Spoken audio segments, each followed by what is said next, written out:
కల్కి ఎటు చూసినా ఇదే పేరు వినిపిస్తుంది. కాకపోతే కల్కికి కర్ణుడికి సంబంధం ఏమిటి? అసలు కల్కి ప్రస్తావన వచ్చినప్పుడు కర్ణుడు ఎందుకు వచ్చాడు? వీళ్ళిద్దరికి మధ్య ఉన్న రిలేషన్ చాలా మందికి తెలియదు గైస్. అటువంటి ఇంపార్టెంట్ అయిన విషయం మనం ఈ వీడియోలో తెలుసుకోబోతున్నాం. సో లాస్ట్ వరకు మిస్ అవ్వకుండా చూడండి. అండ్ అలాగే ఈ వీడియోకి ఒక లైక్ అయితే వేయండి guys. Let's start the video. మనం ఆల్రెడీ కల్కి భగవానుడి మీద 2 వీడియోలు చేసాం. ఒకటి కల్కి భగవానుడు ఎలా జన్మించాడు అనేది, అండ్ అలాగే ఇంకొకటి కల్కి భగవానుడు కలిని ఎలా అంతమొందించాడనేది. అయితే ఇప్పుడు వచ్చిన ప్రశ్న ఏంటంటే, అసలు కల్కికి కర్ణుడికి సంబంధం ఏమిటి? ఇది తెలుసుకోవాలంటే ముందు కర్ణుడి గురించి తెలుసుకోవాలి. అంటే కర్ణుడి గురించి అందరికీ తెలుసు అనుకోండి, కాకపోతే తెలియని ఇంకొన్ని విషయాలు ఉన్నాయి. అవి తెలుసుకుందాం రండి. మహాభారతంలో కర్ణుడు జన్మించినప్పుడు కవచకుండరాలతో జన్మించాడు. ఈ కవచకుండరాలను సూర్యదేవుడు ప్రసాదిస్తాడు కర్ణుడికి. కాకపోతే మీకు ఈ కవచకుండరాలు ఎంత పవర్ఫుల్లో చెప్తాను వినండి. కర్ణుడు వేసుకునే ఈ కవచం అనేది అమృతంతో చేయబడింది. ఏదైతే దేవతలు తాగుతారో అమృతాన్ని అమరులుగా ఉండడానికి దానితో తయారు చేయబడింది. అందుకనే ఈ కవచాన్ని ఛేదించి ఒక్క ఆయుధం, అస్త్ర శస్త్రాలు ఏదైనా కానీ దీన్ని ఛేదించి కర్ణుడిని తాకలేవు. అండ్ ఇంకొక తెలియని విషయం ఏంటంటే, కర్ణుడి దగ్గర ఉండే కుండరాలు సూర్యదేవుడు ఇస్తాడు. కాకపోతే సూర్యదేవుడికి ఎలా వచ్చాయంటే, తన తల్లి అయిన అదితి మాత ఇచ్చింది సూర్యదేవుడికి. తరువాత కర్ణుడు పుట్టే సమయంలో సూర్యదేవుడు ఈ కవచ కుండరాలను కర్ణుడికి ప్రసాదిస్తాడు. సో ఇప్పుడు కర్ణుడు ఎంత పవర్ఫుల్ అయిన వ్యక్తి అంటే, సాక్షాత్తు శ్రీకృష్ణుడే ఓడించలేడు.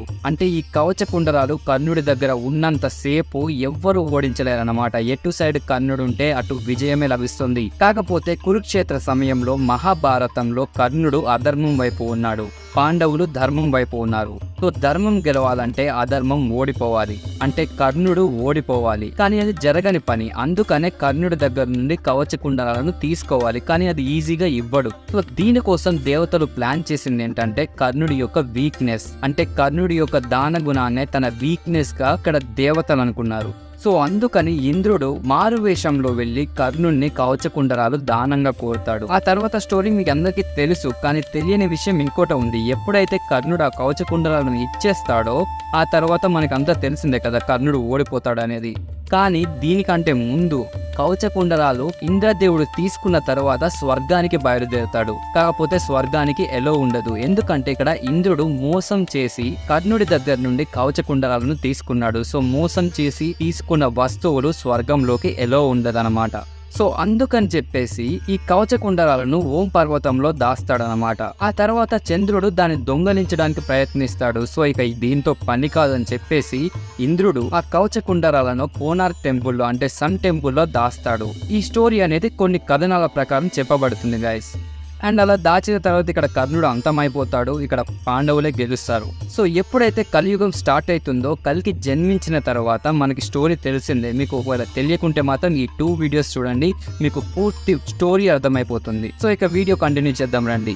ఎప్పుడైతే విష్ణుదేవుడు కల్కి అవతారంలో సుమతి మాత కడుపున జన్మిస్తాడో అప్పుడు కల్కిని దర్శించుకోవడానికి అందరూ దేవతలు వస్తారన్నమాట. సో అలాగా కొన్ని రోజుల తర్వాత కల్కి దేవుడు, అంటే కల్కి భగవానుడు పెద్దగా యుక్త వయసులోకి వస్తాడు.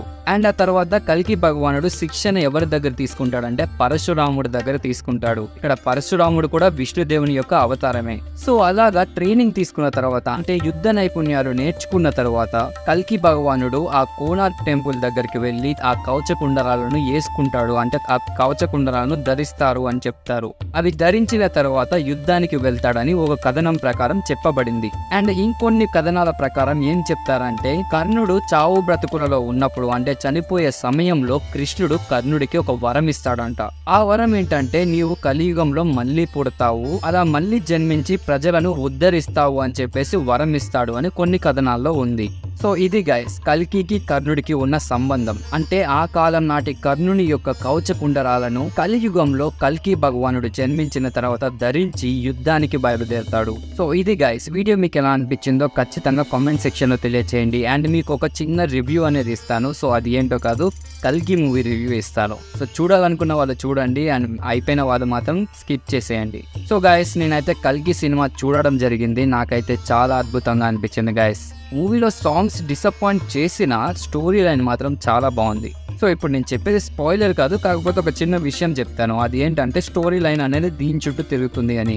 సో అదేంటంటే సుమతి కడుపులో ఉండేది కల్కి భగవానుడు. సో అక్కడ సుమతిని రక్షించడానికి అశ్వత్థామ వస్తాడు. కానీ ఇక్కడ ప్రభాస్కి అండ్ అశ్వత్థామకి యుద్ధం జరుగుతుంది. అండ్ అలాగే ఇక్కడ ప్రభాస్ ఎవరు అనేది లాస్ట్లో రివీల్ చేస్తారు గైస్. సో ఆ సీన్ అంటే లాస్ట్ యొక్క 30 minutes మాత్రం గూస్ బంప్స్ గైస్.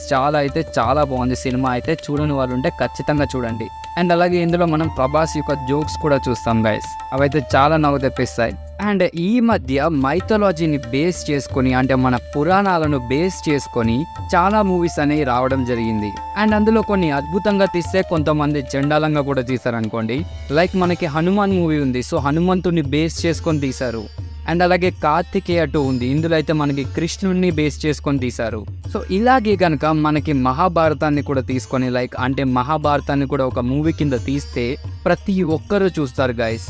పుస్తకాల్లో చదువుకునే దానికన్నా మనం విజువల్గా చూస్తే అది మనకి ఎంతో ఎఫెక్ట్ చేస్తుంది. అంటే గుడ్గా చెప్తున్నాను, అంటే మనలో అది పాతుకుపోతుంది అన్నమాట.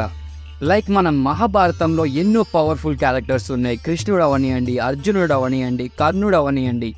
సో వీళ్ళందరి మీద బేస్ చేసుకుని వాళ్ళ ట్రూ స్టోరీని కనుక ఒక మూవీ కింద తీస్తే అది మన ప్రపంచానికి చాలా యూజ్ అవుతుంది గైస్.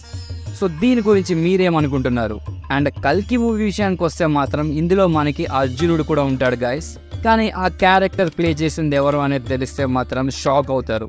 నాకు మాత్రం చాలా నచ్చింది గైస్. లైక్ ఈ క్యారెక్టర్స్ మనకి మహాభారతం అనేది కొంచెం సేపు ఉంటుంది, కానీ ఆ చిత్రీకరణ మాత్రం చాలా అద్భుతంగా ఉంది గైస్. అండ్ అలాగే ఫస్ట్ హాఫ్ కొంచెం ల్యాగ్ అనిపించినా కానీ మూవీ మాత్రం చాలా బాగుంది. సో మీలో ఎవరైనా మూవీ చూస్తుంటే మీకేమనిపించిందో, మీకు నచ్చిందా లేదా అనేది కూడా కామెంట్ సెక్షన్లో తెలియచేయండి. అండ్ ఇలాంటి విషయాలు మీరు ఇంకా ఏమైనా తెలుసుకోవాలనుకుంటే కూడా కామెంట్ చేయండి గైస్. నేను ఖచ్చితంగా వీడియో రూపంలో మీకు తెలియజేస్తాను. అండ్ ఇప్పటి వరకు మన ఛానల్ని సబ్స్క్రైబ్ చేయకుండా ఉండే మాత్రం ఖచ్చితంగా సబ్స్క్రైబ్ చేసుకోండి. ఇలాంటి వీడియోలు మీకు ఎన్నో వస్తూ ఉంటాయి. అండ్ వీడియోని మాత్రం ఖచ్చితంగా లైక్ చేయండి గైస్. నాకు మీరు సపోర్ట్ చేసిన వాళ్ళు అవుతారు. So that's it guys. I will catch you in the next.